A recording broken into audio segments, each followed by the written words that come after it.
Обичам те. Здравейте на всички, господин Росич.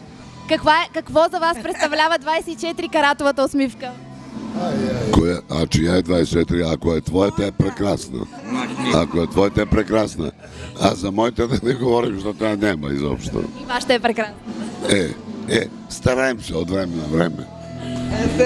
Здравейте и на вас. Според вас, българските актьори притежават ли холивудска усмивка? Не. Защо? Той ме стиска, да. Не притежават. Защото нямаме всички изкуствени зъби. Аз имам здрави бургаски зъби.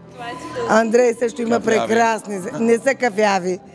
Баща ми беше художник и е решил, че не бива да бъде кафяви зъби. Защото просто ги е нарисувал. Изповядвате ли философията око за око, зъб за зъб? Аз тази вечер изповядвам само една философия.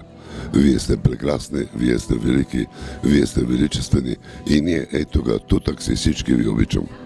И ние ви обичаме, господин Росич. Всички ви обичаме. Благодаря ви. Благодаря ви. Това е А сега ви оставаме, говорите с нея. Не сте я дошли. грозно. Ето да ви ще не я държа аз. Сега ма я.